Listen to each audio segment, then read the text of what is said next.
Hey everyone, and welcome back to Talk Room. I was thinking about something the other day. It's kind of funny, actually, or maybe frustrating is a better word. But how many times have you felt like you understand English really well? Like you can watch movies without subtitles, or you scroll through social media and totally get what everyone's saying, maybe even follow along in a conversation without too much trouble. Yeah, But then, when it's your turn to speak, totally. it's like hitting a brick wall. It's the worst. The words just vanish. You know what you want to say, but it's all stuck. It's like your brain just goes blank. I bet a lot of you listening know exactly what I'm talking about. We've all been there, that feeling, that gap between understanding what you hear and actually being able to say what you think. Well, that's exactly what we're going to deep dive into today. We're calling it the input-output gap. We're going to figure out why it happens, and even better, give you some real strategies to close that gap. We've got 5 key areas we're going to cover. Oh. So get ready. This is going to be good. I'm excited to dig in. It's one of the biggest things English learners struggle with. You're listening, you're reading, you feel like you're learning so much. But then that moment comes to actually speak And coof. It's like the words went on vacation. Exactly. So let's get to the bottom of this. First things first, we need to talk about the core issue. The difference between understanding English and actually speaking it. Right, because they're not the same thing. Yeah. Understanding, that's like the input, the receiving part. Listening to someone talk, reading a book. Exactly. And speaking, well, that's all about output. Right. Making the sounds, forming the sentences. And our research shows these aren't just two sides of the same coin. They use different parts of your brain. It's like you can read every cookbook in the world, understand all the techniques, all the ingredients, but that doesn't magically make you a chef. You have to actually get your hands dirty, try out those recipes. That's a perfect analogy. You can have all the knowledge in the world, but if you don't apply it, if you don't practice actually speaking, it's just theoretical. You build up this thing we call passive knowledge through listening and reading. You recognize words, you even understand the grammar. Right. But speaking is all about active knowledge. You have to pull that information from your memory, and then you've got to build it all in real time, express your own thoughts. It's like mental gymnastics. Oh, and this reminded me of something I saw in one of those YouTube travel vlogs. The kind, beautiful scenery, someone talking about their adventures. Well, the guy said, we ended up staying in this cozy cabin in the mountains. Okay, yeah. Now, you and I, we understand, ended up perfectly. Of course. Makes total sense in that sentence, right? But let me ask you this. If you were telling someone about your own trip, your own adventure, would ended up be the first phrase that pops into your head? It's a really good point. You might understand it, but can you actually use it? That's what separates passive vocabulary from the active stuff, the words you can actually use. Right. Active vocabulary. And this is where those tricky little things like phrasal verbs can really trip us up. Oh, tell me about it. Phrasal verbs, idioms. They're like the secret code of English. Totally. Yeah. They make it sound so natural, but they can be a nightmare to actually use. Like figure out, someone might say, I can figure out what they're saying. Means totally clear, right? But when it's your turn, when you want to say the same thing. Or does figure out come naturally? Exactly. Or do you end up saying something like, ugh, understand, which, let's be honest, isn't quite as smooth.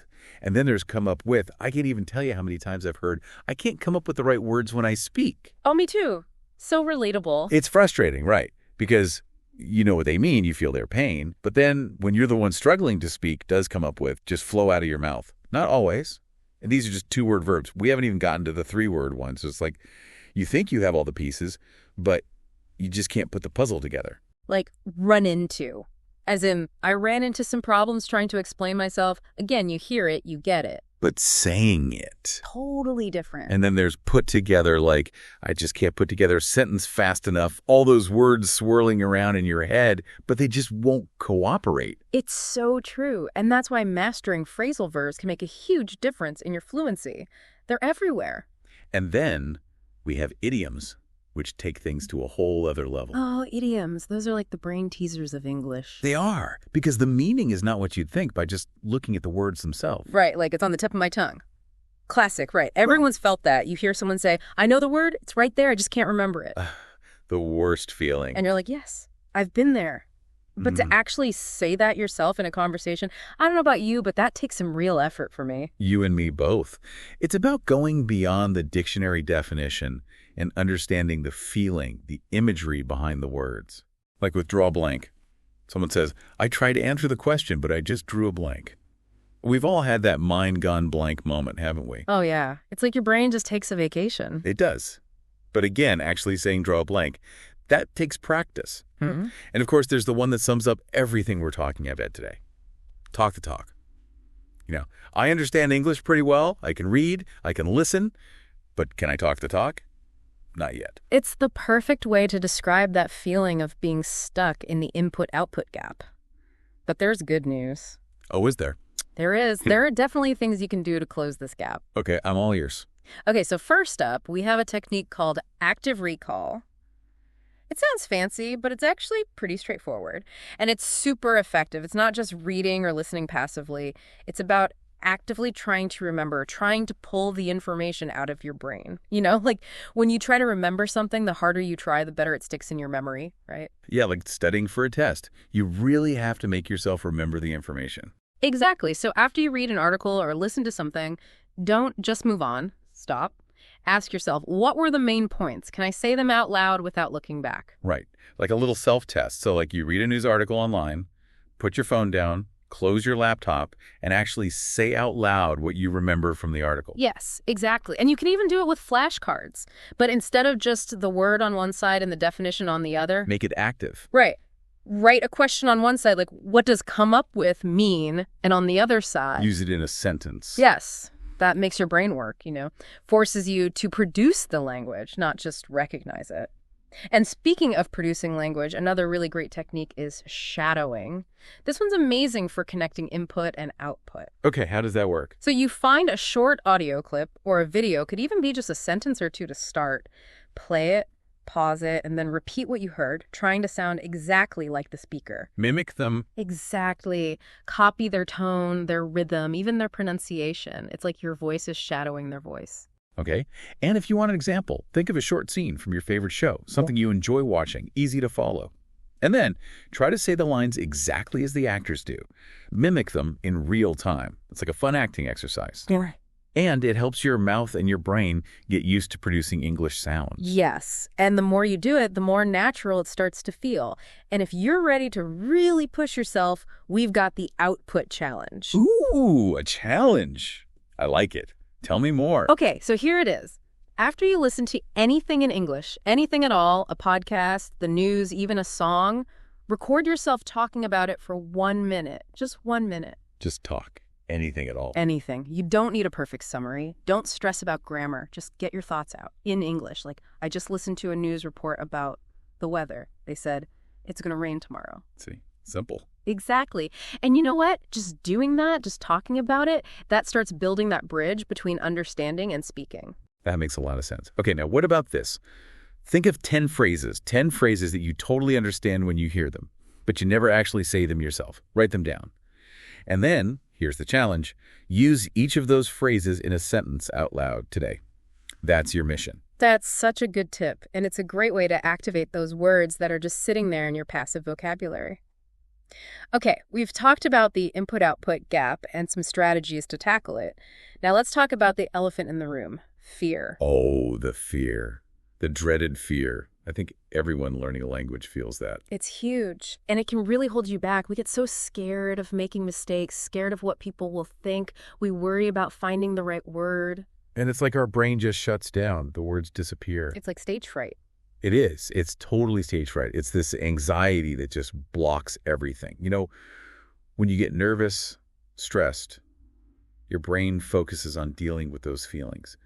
And that leaves less power for speaking. Exactly. It's like your brain is overloaded. And then there's this feeling that everyone is watching you, judging you. Like in our research, we found this woman, Anna, from Brazil. She was amazing, understood everything in her English class. But whenever it was her turn to speak, frozen. Totally frozen. Because she was terrified of making grammar mistakes. I can relate to that. You want to get it perfect. Exactly. And that fear of not being perfect, it really gets in the way. So why are we so afraid? Well, a big one is self-judgment. That little voice in your head that says, what if I sound stupid? What if people laugh at my accent? Oh, that voice. Everyone has that voice. We do, and it's especially loud when you're trying to speak another language. It's like you're putting yourself out there and it makes you feel vulnerable, and then there's this pressure. you know? Like everyone's listening to every single word, analyzing your every mistake. It's like you're on stage under a spotlight. And for some people, it's this drive for perfection. Like they think they have to speak perfectly without a single error, which, let's be real, no one does. Even native speakers make mistakes. No one's perfect, but that need to be perfect, it can be so paralyzing. And just like we talked about with the input-output gap, there are specific phrasal verbs and idioms that really capture this feeling of fear around speaking. Let's hear them. Let's name those fears. Okay, so there's freak out. Like, I freak out when I have to speak English in public. That sudden panic, that overwhelming feeling of anxiety, a lot of learners experience that. It's real. And then there's hold back.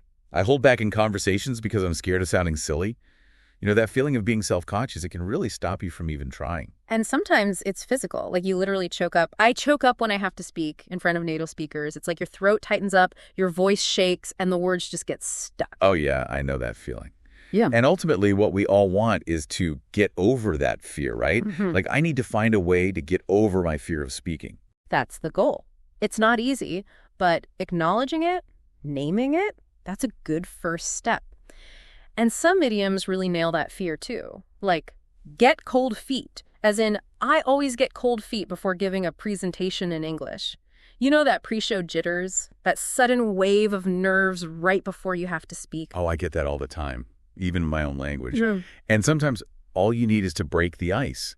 Like making a bit of small talk in English helps me break the ice. Just starting to talk, getting those first few words out can make a big difference. It's all about getting over that initial hurdle. And then there's that feeling of being in the spotlight. I hate being in the spotlight, especially when I have to speak English. Yeah, so much pressure. Yeah. So how do we deal with this fear? How do we overcome it? The first step is the biggest one. Change your mindset. We need to remember that making mistakes is normal. It's okay. In fact, it's how we learn. Everyone makes mistakes, even native English speakers. Totally. It's part of the process. Exactly. So next time you make a mistake, don't beat yourself up about it. See it as a learning opportunity. Instead of, oh, I made a mistake, try thinking, okay, interesting. Now I know I need to practice that more. I love that. And you know what else can help? It might sound a bit silly, but try mirror practice. Stand in front of the mirror and talk to yourself in English. It's actually a really good way to get comfortable hearing yourself speak English. Exactly. And it takes the pressure off. Right? You can try out sentences, practice answers to common questions, like try having a simple conversation with yourself. Hi, how are you? I'm fine, thanks. What did you do today? Oh, I went for a walk and then I... It's a great way to get those words flowing. And here's another idea. Daily affirmations in English. Say positive phrases to yourself out loud every day.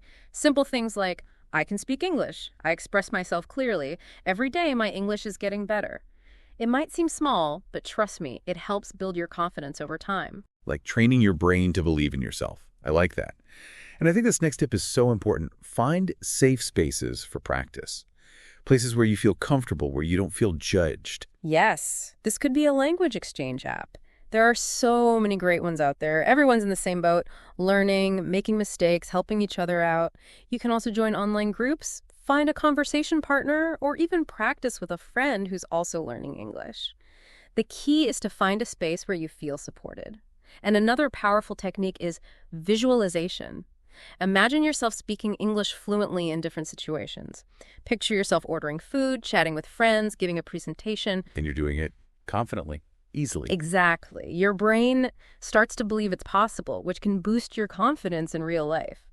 Okay, so we've talked about the input-output gap, and we've talked about fear. Now let's move on to something super important and maybe a bit obvious, but a lot of people don't do it enough. What's that? Practice. Actual speaking practice. You can have all the knowledge, listen to podcasts all day long, but if you don't actually speak. You won't improve. Right. It's like learning to play an instrument or ride a bike. Watching someone else do it doesn't make you an expert. You have to do it yourself. It's like we found this guy, Carlos, who loves English podcasts, listens to them every single day. Wow. Tons of input, right? For sure. But does he speak? Not so much. He doesn't really have anyone to practice with. So even though he knows a lot of vocabulary and grammar, when he actually tries to speak. It's a struggle. He can't put those pieces together. Exactly. So frustrating, right? Yeah. And this highlights why speaking practice is so important. When you actually speak, you force yourself to use those words, those phrases, that grammar you've been learning. It moves them from your passive vocabulary, the words you recognize, into your active vocabulary, the words you can actually use. It's like taking those words out for a test drive. And the more you practice, the easier it becomes to find those words when you need them. Like building a muscle. And another important thing speaking practice does is help you start thinking in English. Yes. That's huge. We'll talk more about that later, but the more you practice speaking, the less you'll find yourself translating in your head, which makes everything so much smoother. It's like you're short-circuiting the system. Exactly. Now, what about some phrasal verbs and idioms related to speaking practice? Oh yeah, we got to have those. Lay them on me. Okay, how about speak up? Like, you need to speak up more in class. That conscious effort to participate, to make your voice heard. Love it. And then open up. As in, I find it hard to open up and express my feelings in English. It's about being willing to communicate, to share your thoughts and ideas. Being vulnerable? Yes. And then talk over. Like, let's talk over this problem together, using speaking to discuss things, work through problems, It's how we figure things out. And of course, I didn't know how to bring up the subject in conversation. Being able to start new topics to keep the conversation going. All essential skills. And then we have the idioms, like the classic, use it or lose it. We've all heard that one. It's true for everything, not just language. So true. If you don't use your English, you'll start to forget it. It's all about keeping those skills active. And then there's hit the nail on the head. Like, you hit the nail on the head when you said practice is key. It really emphasizes how important and necessary practice is. Direct hit. And then the frustrating truth that a lot of learners feel, the catch-22, like, I need to speak to get better, but I'm too nervous to speak. It's that vicious cycle, Yeah. But we can break it. So how do we actually get more speaking practice? There are so many ways. One really simple one is to use speaking prompts. These are basically questions or topics to get you talking. They're conversation starters for yourself. Like what? Give me some examples. Okay, here are a few. Talk about your favorite meal. Describe your last vacation. What's your dream job? Just pick a topic and talk for a few minutes. It's a great way to practice. I like that. Easy and effective. Yeah. What else? Another good exercise is the 5-minute talks. Set a timer for 5 minutes, pick a topic, any topic, and talk about it for the entire 5 minutes. Don't stop. Don't worry about making mistakes. Just keep those words flowing. Love it. And here's one I do myself, language journaling. But do it out loud. Instead of writing, record yourself talking about your day. Oh, that's a good one. Super low pressure. Yeah. Right. Like today I went to the store. I bought some milk and cookies. It helps you get used to forming sentences naturally. And then we have role play scenarios. Think about everyday situations where you might need to speak English.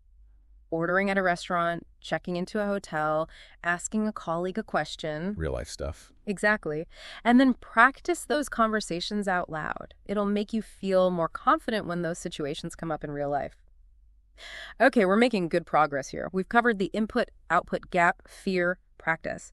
Now let's talk about vocabulary. Specifically, the difference between knowing a lot of words and being able to actually use them. Because that's a big difference, isn't it?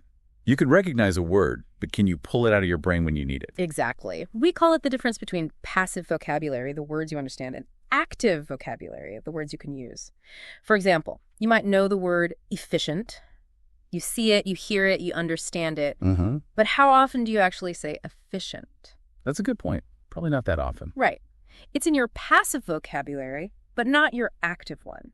And this is where a lot of learners get stuck. Like, we read about this woman, Sarah, who knew tons of English vocabulary. She understood words like budget, deadline, negotiate, no problem. But then she had a job interview in English. And when she needed those words to talk about her skills and experience, they vanish. Gone. They were there in her brain somewhere, but she couldn't access them. They were passive, not active. So how do we change that? How do we make those words active? That's the million-dollar question. It is. And the answer is we have to use them. Use them. Okay. Makes sense. We have to bring them from that storage room in the back of our brain to the front, ready to be used. I get it. It's like if you have a tool in your toolbox, but it's buried under a bunch of other stuff, it's not going to be very useful when you need it. Perfect analogy. You have to keep those words handy, And of course, we have some great phrasal verbs and idioms that illustrate this point. Hit me with them. Okay, first up, look up. Like, I looked up that word in the dictionary yesterday. You understand it now, but have you actually used it in a sentence? Okay, good point. And then bring back. Like, sometimes hearing a certain word can bring back all these memories of when I first learned it. It's like that word's been hiding in your brain, waiting to be rediscovered. And how about I picked up on that phrase while watching a movie. Mm-hmm. Again, you recognize it. Right. But can you use it? That's the challenge. And then, for the idioms, we have come to mind. Like, the right word just didn't come to mind when I needed it. That frustrating feeling of knowing it's in there somewhere but being unable to find it. Oh, I hate that. It's like searching for your keys when you're already late. The worst. And of course, draw a blank. I completely drew a blank during the conversation. I knew what I wanted to say, but the words just wouldn't come. Classic.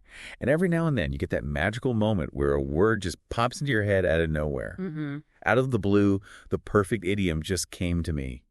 It happens. But we want to make that happen more often, more intentionally. So how do we do that? How do we build that active vocabulary? All right, spill the secrets. Okay, well, one of the best things you can do is use new words immediately. Don't just learn a word and then forget about it. When you encounter a new word, try to use it in a sentence right then and there. Like, let's say the word is negotiate. Give me a few sentences. Okay, how about, I need to negotiate my salary with my new boss. Can we negotiate the price of this car? She's a great lawyer. She knows how to negotiate. Boom. Done. New word. Activated. I like it. It's a simple but effective technique. Another good one is the 3-2-1 technique. Pick a topic you like and talk about it for 3 minutes. Then talk about the same topic for 2 minutes. And finally, for 1 minute. The goal is to use the same vocabulary each time, which really forces you to actively recall those words. Okay, so repetition with a time limit. Got it. What else? The just one word challenge. Pick one new word every day. Just one. And then try to use that word in conversation 3 times that day. Make it a game. I like it. Exactly. Make it fun. And finally, try dialogue building. Choose 3 new words or phrases, write a short conversation using them, and then practice speaking that conversation out loud. It's a great way to see how those new words fit into a real conversation. All right, we're on the last leg of our deep dive here. We've covered a lot of ground. We have. But we got one more big one to talk about. And it's something that I think a lot of learners struggle with. It's that habit of translating in your head. Oh, yeah. The mental translator. It's like having a little voice in your head constantly translating back and forth between English and your native language. And you know what? It really slows you down. It's like you're running a marathon with a backpack full of rocks. That's a great way to put it. You hear something in English, your brain translates it, then you think of your response in your native language, and then you translate that back into English before you can actually speak. It's exhausting. And it takes so much time. Like in our research, we talked to a guy named Mateo from Argentina. And even for simple questions like, what time is it? He would translate it. Every single time. First into Spanish, then back into English. And, by the time he'd done all that translating, the moment was gone. And that's the problem, right? It makes conversations so slow and clunky. Like a robot. Totally. But when you can think directly in English, things flow. Exactly. You can respond faster, more naturally, Well, and it does wonders for your fluency and confidence. It's like taking off that heavy backpack. So any phrasal verbs or idioms about this? Of course. There's think through, like, I need to think through my answer in my native language before I can say it in English. Now, it's good to think before you speak, but the goal is to be able to do that thinking in English directly. Cut out the middleman. What else? Well, there's that feeling of not being fast enough. I know what they're asking, but I just can't figure out how to say it quickly enough. And that's usually because you're translating in your head. Yeah. I've definitely been there. And how about this one? I have the idea, but I can't come up with the English word for it. Another classic symptom of the mental translator at work. And then there's the ongoing process, I'm trying to figure out how to think directly in English more often. It's a skill you have to practice, just like any other skill. It takes time and effort. Now, how about those idioms? Oh, we've got some good ones for this. Off the top of my head, I can't think of a good answer off the top of my head right now. The goal is to be able to think of that answer in English right away without translating. And what about that feeling of being totally stuck? I was so nervous. I was completely lost for words. Sometimes that's because you get lost in the translation process. Absolutely. And sometimes you just need to be firm with yourself, Stop translating. Make up your mind to think in English. Just makes the switch. I like it. So how do we actually do that? How do we train our brains to think in English? Well, one simple exercise is to label your world. Take sticky notes, write the English words for things around your house, and stick them on. Table, chair, window, door. Every time you see that object, say the English word out loud. It creates a direct connection. Like training your brain to think in English, right? Exactly. Another technique is mental narration. Talk to yourself in English as you go about your day. Describe what you're doing. I'm making breakfast. I'm putting on my shoes. I'm walking to work. Just keep the English flowing. Exactly. And this one's great. Set English-only times. Even just 15 or 30 minutes each day where you make a rule. No translating loud. Think in English. Talk to yourself in English. It's a mental workout, but it gets easier over time. Challenge yourself. Yes. And here's a fun one. Practice with this or that. Ask yourself simple questions in English and answer immediately without translating. Coffee or tea? Bus or train? Movie or dinner? It's a quick way to train your brain to make decisions in English. And it's fun. I like that.